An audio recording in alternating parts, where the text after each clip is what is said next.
সাথী সভাপতি, মঞ্চে উপস্থিত রয়েছেন এই অঞ্চলের নেতৃত্ব কমরেড নিরাপদ দাস সহ আরো বাকিরা। একটু আগে আপনাদের সামনে আমাদের ছাত্র নেতা কমরেড প্রণয় যে সেই সুদূর কোচবিহার থেকে আপনাদের কাছে আজকে এসে পৌঁছেছে, ওর কথা রেখেছে। এখন আমাদের মোটামুটি যা কথা বলার ছিল সব বলে দিয়েছে, আমি না বললেও চলবে, তাই তো? কারণ আমাদের মনে হয় আমরা আসলে কেউ নিজের কথা বলি না, আমরা সবাই একসাথে আমাদের কথা বলি। এখানে আসার আগে কমরেডরা বলছিলেন বিভিন্ন জায়গায় সব খবরের কাগজ যারা করে, সাংবাদিক যারা করে, তারা আমাদের সব জিজ্ঞেস করছিল যে এই যে আপনারা তো বাংলা বাঁচাও বলছেন, বাংলাটা বাঁচবে কি করে, বাঁচাবেন কি করে? বাংলা তো মরে গেছে বুঝলাম, তৃণমূল বিজেপি বাংলার সাথে সর্বনাশ করে দিয়েছে বুঝতে পারলাম, বাংলাটা বাঁচাবেন কি করে? আমরা আজকে এখান থেকে যখন ফিরে যাব তখন বলবো এই যে আপনাদের বড় বাঁকড়া মাদ্রাসা আছে না, হাই মাদ্রাসা, জিতেছেন তো কিছুদিন আগে আপনি, তৃণমূলের এমএলএ বিনা মণ্ডল তার দল বল গুন্ডা সবকিছু নিয়ে এসেছিল না, ভয় দেখিয়েছিল। তৃণমূলের বিরুদ্ধে যারা কথা বলবে, লাল ঝান্ডা রাজনীতি যারা করবে, বিরোধী হয়ে যারা কথা বলবে, তাদের নাকি একদম ঘরে ঢুকিয়ে দেবে। আপনারা এই অঞ্চলের মানুষ গত দিনে দেখিয়ে দিয়েছেন যে লাল ঝান্ডা যদি রাস্তায় চলে আসে সব তৃণমূলকে আমরা ঘরে ঢুকিয়ে দেব, কেউ কোনো কিছু করতে পারবে না। সাধারণ মানুষ যখন রাস্তায় দাঁড়াবেন, সাধারণ গরিব খেটে খাওয়া শ্রমিক মানুষ তারা যখন রাস্তায় দাঁড়াবেন, তখন কোনো তৃণমূলের গুন্ডা, কোনো মস্তান, কারুর কোনো কাজ হবে না। আজকের পর থেকে যখন আমাদের জিজ্ঞেস করবে কেউ বাংলা আপনারা বাঁচাবেন কি করে, আমরা বলবো যান ওই স্বরূপনগরে ওই বড় বাঁকড়া হাই মাদ্রাসা স্কুলের যারা পরিচালনা সমিতিতে রয়েছেন, যারা ভোটটা করেছেন, তাদের গিয়ে জিজ্ঞেস করুন কিভাবে আমরা বাংলা বাঁচাবো। একটু আগে আপনাদের সামনে বলছিলেন কমরেড নিরাপদ সরকার এমএলএ ছিলেন, জামা কাপড় থেকে সাজ পোশাক থেকে বোঝা যায়নি এমএলএ। এখনকার যদি আপনি কাউন্সিলর দেখেন তৃণমূলের, দেখবেন গলায় ইয়াম মোটা সোনার হার পরে না, হাতে সোনার বালা, গলায় একটা মোটা সোনার চেন, স্করপিও গাড়ি নিয়ে ঘুরে ঘুরে বেড়ায়। এখন এই যে মোটা মোটা সোনার বালাও হাতে পড়ছে, এই টাকা আসছে কোথা থেকে? কমরেড নিরাপদ সর্দার গলায় একটা সোনার চেন ছেড়ে দিতে রূপোর চেন পড়তে পারছেন না কেন? আসলে ওরা সোনার চেনগুলো ওই বান্ধবী আর তার খাটের তলায় যে টাকা লুকিয়ে থাকে সেখান থেকে আসে।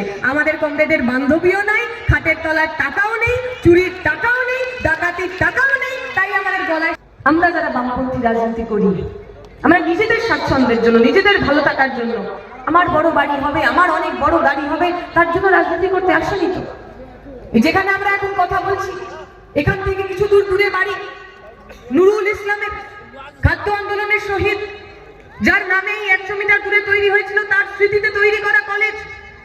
আজকে আমরা যখন এখানে দাঁড়িয়ে কথা বলছি, আজকের দিন 16ই ডিসেম্বর কমরেড স্বপন কোলের মৃত্যুদিন, কমরেড স্বপন কোলের শাহাদত দিবস। কে ছিল স্বপন কোলে? ওই নুরুল ইসলামের মতো গরিব সাধারণ খেটে খাওয়া পরিবারের সন্তান, আন্দুল কলেজে পড়তো হাওড়া। কলেজের ভিতরে গেছে সাধারণ ছেলে মেয়েদের জন্য পড়াশুনো, কম পয়সায় ভালো পড়াশুনো, তার জন্য এসএফআই এর কর্মী ছিল সে, নেতা ছিল সে, মা বাবার মুরুদ ছিল না ছেলেকে পড়াতে পারবে। সকালবেলা স্বপন কোলে লোকের বাড়িতে খবরের কাগজ দিত, খবরের কাগজ বিক্রি করে যে টাকা পেত, সেই টাকা দিয়ে নিজের ভরণ পোষণ, নিজের পড়াশুনো চালাতো। তৃণমূলীরা যখন স্বপন কোলেকে পিটিয়ে খুন করেছিল, একবার পিটিয়েছে, ভেবেছে হয়তো মরে গেছে, খালের ওপর থেকে নিচে ফেলে দিয়েছে, কিন্তু কই মাছের জান স্বপন কোলে, অত মার খাবার পরেও মরেনি। যখন বুঝতে পেরেছে ওই খালের ওপর থেকে ফেলার পরেও মরে যায়নি, আবার গিয়ে ওকে পিটিয়েছে। মরার আগে একটু জল পর্যন্ত স্বপন কোলে নসিব হয়নি। দক্ষিণ 24 পরগনার সৈফুদ্দিন এসএফআই এর নেতা, ছাত্র নেতা, তার পরিবারের প্রথম সন্তান যে কলেজ পর্যন্ত গেছে, তার গ্রামের প্রথম সন্তান যে কলেজ পর্যন্ত গেছে, তার আগে ওই গ্রাম থেকে কেউ কলেজে পড়তে যায়নি। সৈফুদ্দিন শুধু নিজে ভালো পড়াশোনা করে চাকরি বাকরি করবে বলে এসএফআই করতো না, যাতে আরো হাজার হাজার গ্রামের ছেলে মেয়ে স্কুল কলেজের গণ্ডি টপকাতে পারে, তাই বাড়ির সামনে ফ্রিতে কোচিং চালাতো। ওই সৈফুদ্দিন মোল্লাকে ওরা যখন পিটিয়ে খুন করলো, মরার আগে একটুখানি জল চেয়েছিল, একটুখানি জল, সেই জলটুকু পর্যন্ত ওরা দেয়নি। আজকের দিনে দাঁড়িয়ে কমরেড নুরুলের শহীদের মাটিতে কমরেড নুরুলের শাহাদাতের মাটিতে আমরা স্বপন কোলেকে মনে করি। তৃণমূল বিজেপি যারা প্রতিদিন নুরুল আর স্বপনদের মধ্যে পার্থক্য করতে যায়, তৃণমূল বিজেপি যারা প্রতিদিন বলতে চান যে আসলে নুরুল ইসলাম, সৈফুদ্দিন মোল্লারা এক দলে আর স্বপন কোলে, সুদীপ্ত গুপ্তরা আর এক দলে, আমরা যারা ভারতের ছাত্র ফেডারেশনের কর্মী, আমরা যারা লাল ঝান্ডার কর্মী, আমরা বলি আমাদের যদি আপনার হাতটা কাটেন, আমাদের যদি আপনি শিরাটা কাটেন, আমাদের রক্তের রং লাল হবে। আমাদের রক্তে কোনো হিন্দু নেই, আমাদের রক্তে কোনো মুসলমান নেই, আমাদের শহীদদের হিন্দু মুসলমান হয় না, আমাদের শহীদরা মানুষ হন, কমরেড হন। আপনাকে পক্ষ নিতে হবে।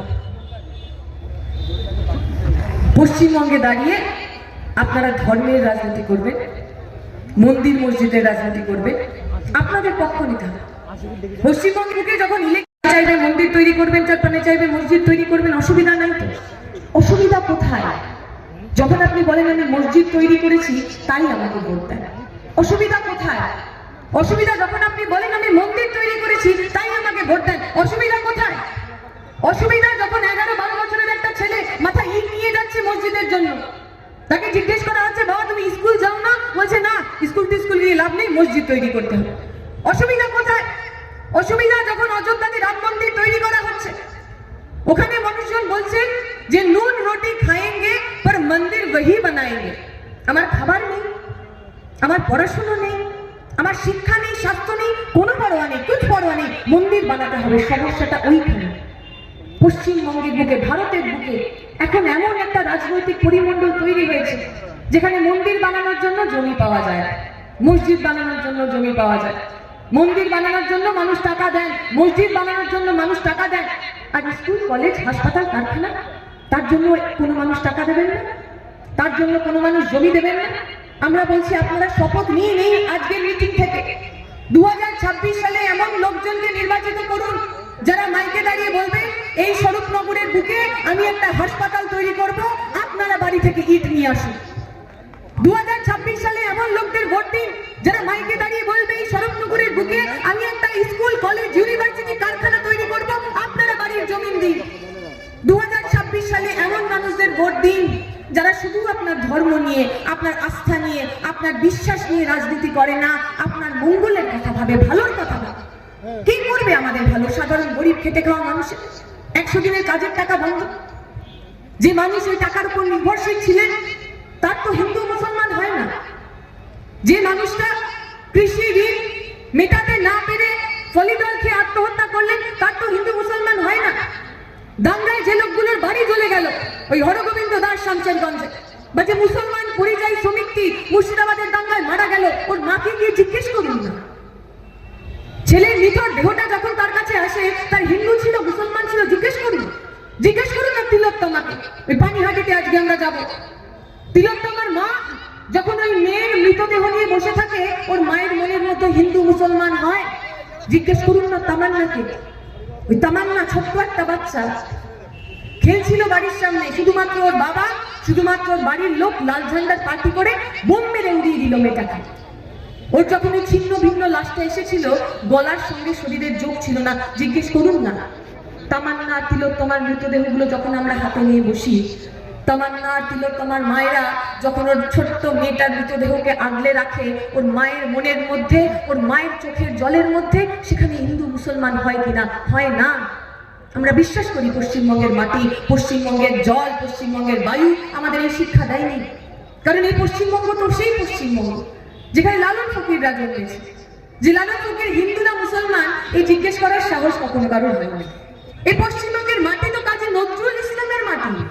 যে নজরুল ইসলাম শ্যামা সঙ্গীত লিখে গেছেন, কেউ প্রশ্ন করতে পারেননি যে একজন মুসলমান মানুষ সে হিন্দু ভগবানের জন্য গান লিখেছে। এই পশ্চিমবঙ্গ তো রবি ঠাকুরের মাটি। কে রবীন্দ্রনাথ ঠাকুর? বড় বড় কবিতা লিখেছেন, বড় বড় বই লিখেছেন না। রবীন্দ্রনাথ ঠাকুর সেই মানুষ যখন বঙ্গভঙ্গ রোধ করতে যিনি হিন্দু মুসলমানের হাতে রাখি পরিয়ে দিয়েছিলেন। এটা তো সেই বাংলা, এটা তো জ্যোতিবাবুর বাংলা, এটা তো বুদ্ধ ভট্টাচার্যের বাংলা। 1992 সালে যখন বাবরি মসজিদ ভাঙা হলো, সারা দেশ জুড়ে দাঙ্গার আগুন জ্বললো, পশ্চিমবঙ্গের বুকে হিন্দু মুসলমান একটা মানুষের গায়ে আঁচ লাগেনি। 2002 সাল গুজরাটে দাঙ্গা হলো, সারা দেশ জুড়ে দাঙ্গা হলো, পশ্চিমবঙ্গে হিন্দু মুসলমান মানুষের গায়ে আঁচ লাগলো না। কেন? কারণ রাজ্যের মুখ্যমন্ত্রীর নাম ছিল জ্যোতিবাবু, রাজ্যের মুখ্যমন্ত্রীর নাম ছিল বুদ্ধদেব ভট্টাচার্য, যারা মাইকে দাঁড়িয়ে বলতে পারতো এটা পশ্চিমবঙ্গ, এখানে দাঙ্গা করতে আসলে মাথা ভেঙে ঘুরিয়ে দেওয়া হবে, কোনো হিন্দু মুসলমান বৌদ্ধ খ্রিস্টান দেখা হবে না, এটা সেই পশ্চিমবঙ্গ। সেই পশ্চিমবঙ্গে 11 সালের পর থেকে কতগুলো দাঙ্গা হয়েছে, এই আপনাদের এলাকায় বসিরহাট অঞ্চলে কতগুলো দাঙ্গা হয়েছে। যে হিন্দু মুসলিম মানুষ এতদিন ধরে পাশাপাশি বসেছে, একে অপরের উৎসবে একে অপরের পরবে পাশাপাশি একসাথে আনন্দ করেছে, যে হিন্দু মুসলিম মানুষ বিপদের দিনে একে অপরের পাশে দাঁড়িয়েছেন বন্ধু হিসাবে, প্রতিবেশী হিসাবে, কারোর বাড়ির অসুখ বিসুখে রক্ত দেওয়ার সময় ভাবেনি যে আমি যাকে রক্ত দিচ্ছি বা আমি যার কাছ থেকে রক্ত নিচ্ছি তার জাত কি, তার ধর্ম কি। সেই বাংলাটা বদলে গেল কেন? কারণ জ্যোতিবাবুরা শিখিয়ে গেছিলেন যে अगर हुकूमत नहीं चाहती तो दंगा नहीं होता, अगर सरकार नहीं चाहती तो दंगा नहीं होता। সরকার না চাইলে দাঙ্গা হয় না। 11 সালের পর দাঙ্গা হয়েছে কারণ সরকার চেয়েছে। দাঙ্গা হলে তৃণমূলের লাভ, বিজেপির লাভ। তৃণমূল গিয়ে মুসলমান পাড়ায় বলবে দেখছো এবার কিন্তু ভোটটা আমাদেরই দাও, আমরা তোমার টাকা চুরি করেছি, তোমার বাড়ির মেয়ে বোনেদের ইজ্জত নষ্ট করেছি, তোমার ধানের গোলা শেষ করে দিয়েছি, তোমার জমি খেয়ে ফেলেছি, কিন্তু যদি আমাকে ভোট না দাও তাহলে ওরে বাবা বিজেপি চলে আসবে, বিজেপির থেকে আটকাতে তৃণমূলকে ভোট দাও। বলছে না গিয়ে পাড়ায় পাড়ায়, মুসলমান পাড়ায় গিয়ে তৃণমূল বলছে না মুসলমান হলেই তাকে তৃণমূলকে ভোট দিতে হবে। বিজেপি চলে যাবে হিন্দু পাড়ায় গিয়ে বলবে দেখেছো তো হিন্দু খতরে মে হ্যাঁ, মুসলমানরা সংখ্যায় বেড়ে যাচ্ছে, মুসলমানরা তোমাদের ঘর ছাড়া করবে, মুসলমানদের থেকে যদি বাঁচতে হয় তাহলে হিন্দুদের বিজেপিকে ভোট করতে হবে। বলছে আর কেউ বলছে না এই হিন্দু মুসলিম পরিবারের যে ছেলেটা যে মেয়েটা চাকরি পেল না, 2014 সালের পর থেকে ভারতের বুকে বেকারত্ব যখন লাফিয়ে লাফিয়ে বেড়ে গেল তার কথা কেউ বলছে না। সারা ভারতের বুকে প্রতিদিন 12 জন করে যে কৃষক আত্মহত্যা করতে বাধ্য হন তারা হিন্দু না মুসলমান, এ নিয়ে কেউ কথা বলছে না। আমরা লাল ঝান্ডার রাজনীতি যারা করি আমরা বলছি 2011 অবধি 34 বছর আপনারা দায়িত্ব দিয়েছিলেন, পশ্চিমবঙ্গের বুকে কারো অকাজ হয়নি এটা জিজ্ঞেস করার যে আপনি হিন্দু না মুসলমান। আপনি যদি আরো একবার সেই রকম পশ্চিমবঙ্গ চান যেখানে আপনার ধর্ম নয়, আপনার জাত নয়, আপনি কি কাজ করেন সেইটা গুরুত্বপূর্ণ হবে, তাহলে লাল ঝান্ডার সঙ্গে আসুন। ওই গল্পটা আমরা বলি বাংলা বাঁচাও, যখন আমরা বলতে চাই কোন বাংলাকে বাঁচাতে হবে। মুজাফফরনগরে দাঙ্গা হয়েছে, আমাদের প্রয়াত কমরেড তিনি গেছেন দাঙ্গা বিধ্বস্ত অঞ্চলে, সেখানে একটা পুড়ে যাওয়া বাড়ি, তার সামনে একজন মুসলমান চাচা বসে রয়েছে। সীতারাম গিয়ে বলেছেন যে চাচা এখানে তো আপনি নিরাপদ নন, আমাদের সঙ্গে আসুন, আমরা আপনাকে ঠিকভাবে রাখবো, ভালো জায়গায় রাখবো। ওই চাচা উত্তর দিয়েছেন যে বাবা দেখো আমি তো জন্ম হয়েছি এখানে, আমার দাদা পরদাদা সব এখানেই দফন হয়েছে, আমি আমার বাড়ি ছেড়ে কোথাও যাব না, তবে তুমি যদি চারো, তুমি যদি পারো তাহলে আমাকে জ্যোতিবাবুর বাংলায় নিয়ে যেও, কারণ জ্যোতিবাবুর বাংলায় কোথাও দাঙ্গা হয় না, জ্যোতিবাবুর বাংলায় কোনো হিন্দু মুসলিমের বাড়ি পড়ে না। সেই জ্যোতিবাবুর বাংলা বাঁচানোর জন্য আমাদের লড়াই, জ্যোতিবাবুর বাংলাকে বাঁচাতে হবে। কমরেড মোহাম্মদ সেলিম আমাদের মধ্যে এসে উপস্থিত হয়েছেন, আমি আমার কথা দীর্ঘায়িত করব না, কিন্তু যেটা বলে শেষ করা, মমতা ব্যানার্জিরা যে পরিচিতির রাজনীতি শুরু করেছে, যেখানে দেখবেন ওই রোজা মাসটাতে মমতা ব্যানার্জি উপোস রাখেন না, রোজা রাখেন না, রাখেন না তো গান্ডে পিন্ডে গেলেন সারাদিন। আর যেদিনকে ইফতারি হয় সেদিনকে মাথায় এরকম একটা সাদা কাপড় দিয়ে চোখ বন্ধ করে ইনশাআল্লাহ, সুবহানাল্লাহ, মাশাআল্লাহ কি বলে উনিও জানেন না, অন্য কেউ জানেন না। আপনি বলুন কোরআনের একটা আয়াত পড়ুন, আপনি বলুন, আপনি একটা কিছু কোথাও বলুন, কিচ্ছু বলতে পারবে না, কিন্তু নাটকটা পুরো করে। কারণ তারা চায়, তারা চেষ্টা করে সংখ্যালঘু মানুষের মনের ভিতরের যে ভয়, সংখ্যালঘু মানুষের মনের ভিতরের যে যন্ত্রণা, তাকে ব্যবহার করে ওই কুর্সিটা বাঁচিয়ে রাখতে। আর আমরা মনে করি, আমরা বামপন্থীরা মনে করি যে বিজেপি, যে শুভেন্দু অধিকারীরা প্রতিদিন আমাদের ভয় দেখাচ্ছে, যে বিজেপি, যে আরএসএস প্রতিদিন আমাদেরকে আলাদা করে দেওয়ার চেষ্টা করছে, সেই বিজেপির বিরুদ্ধে এই নাটক করা মমতা ব্যানার্জি লড়তে পারবে না। দেখবেন বাচ্চারা এখন একটা টুপি পরে, এরকম কান থাকে, আপনি যদি নিচের একটা জায়গায় এরকম টানেন উপরের একটা কান উঠে যায়, পরে না বাচ্চারা টুপি? তৃণমূল বিজেপির কেসটা ওই রকম, আপনার দেখে মনে হবে আলাদা আলাদা দল, কিন্তু আসলে ওই কানেকশনটা আরএসএস এর সঙ্গে আছে। আরএসএস চাইলে একবার তৃণমূল হাত তোলে, আরএসএস চাইলে আর একবার বিজেপি হাত তোলে, ওদের মধ্যে কোনো পার্থক্য নেই। তাই তৃণমূলকে দিয়ে বিজেপিকে আটকানো যাবে না। এসআইআর হচ্ছে, দেখবেন আমি দেখছিলাম ফেসবুকে একটা, সেখানে অভিভাবকের নাম আর তৃতীয় কলমে লেখা আছে সম্পর্ক। এক ভদ্রলোক লিখেছেন আমার নাম অমুক, আমার বাবার নাম অমুক, আর সম্পর্কের জায়গায় লিখেছেন সম্পর্ক এখন খুব একটা ভালো না। তৃণমূল বিজেপির কেসটা ওরকম, নামের জায়গায় তৃণমূল, বাপের নামের জায়গায় আরএসএস, আর সম্পর্কের জায়গায় লিখছে সবার সঙ্গে সম্পর্কটা খুব ভালো না, কিন্তু ভিতরে ভিতরে দোস্তিটা দারুণ রয়েছে।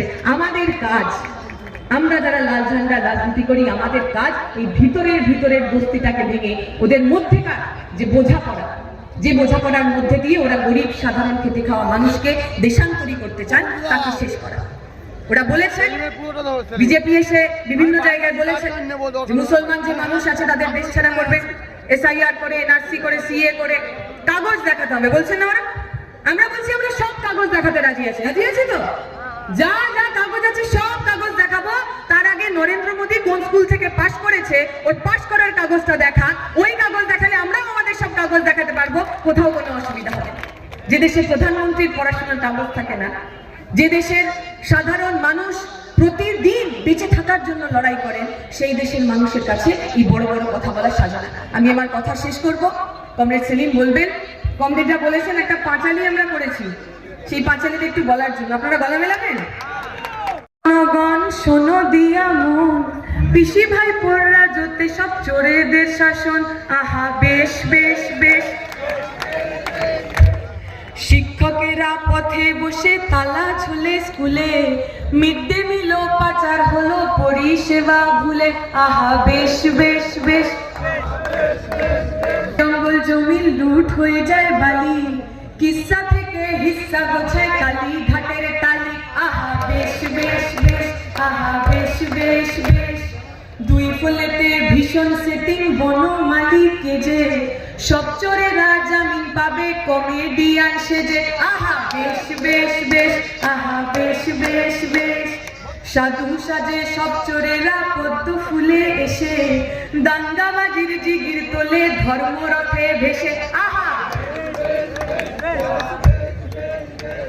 জাতের নামে ভাগ করে দেয় ভাষণ হরেক রকম, ভাতের থালা কে জোটাবে কে মেটাবে যখন, আহা বেশ বেশ বেশ, আহা বেশ বেশ বেশ। পাল্টে দেব মিছিল সাজাই চলো, অলি গলি মহল্লাতে হকের কথা বলো, আহা বেশ বেশ বেশ, আহা বেশ বেশ বেশ। বাজবে বাংলা লাল ঝান্ডাতে মানুষ করব জড়ো, চোর চোর আর দাঙ্গা বাজরা এবার কেটে পড়ো, আহা বেশ বেশ বেশ, আহা বেশ বেশ বেশ। আমি আমার কথা এখানে শেষ করলাম। খালি দূরে যে সমস্ত পুলিশ বন্ধুরা দাঁড়িয়ে আছেন তাদের জন্য বলা, আমরা দেখলাম আপনারা খুবই ভালোভাবে আমাদের আজকের এই সভাটা পরিচালনা করতে সাহায্য করছেন, লোককে খুব ডান্ডা টান্ডা দেখাচ্ছেন। নির্বাচনের দিন যখন তৃণমূল ভোট লুট করতে আসবে, আপনাদের ডান্ডাগুলো তখন যেন এরকমই ওপরে থাকে, তখন ওদের ভয় আবার ওই টেবিলের তলায় লুকোবেন না। আপনারা যদি চান তাহলে আপনার পরিবারের ছেলে মেয়েদের জন্যই, যে সিভিক ভলেন্টিয়ার ভাইয়েরা আমাদের কথা শুনছেন, যাদের কোনো পিএফ নেই, কোনো গ্র্যাচুইটি নেই, কোনো পেনশন নেই, যারা অর্ধেক টাকায় কাজ করেন। কিছুদিন আগে আমরা একটা সভায় গেছিলাম, সেখানে এক সিভিক ভাই দৌড়ে দৌড়ে এসে লুকিয়ে একটা ছবি তুলে পালিয়ে গেছে। আমরা বলছি 26 সালে যখন ভোট করবেন সঠিক জায়গায় বোতাম টিপুন, আপনাদের কাজের দাবিতে, হকের দাবিতে, এবং আমাদের সাথে ছবি নিয়ে মানে সেটা পোস্ট করার জন্য যা যা করার সেসব আমরা করবো। লুকিয়ে আপনাদের আর পালাতে হবে না, মাথা উঁচু করে বাঁচবেন। সেই মাথা উঁচু করে বাঁচা পশ্চিমবঙ্গের জন্য 26-এ আমাদের সঙ্গে থাকবেন, বাংলা বাঁচাও যাত্রার সঙ্গে থাকবেন। এই কথা বলে কথা শেষ করছি। শুকরিয়া, ইনকিলাব জিন্দাবাদ।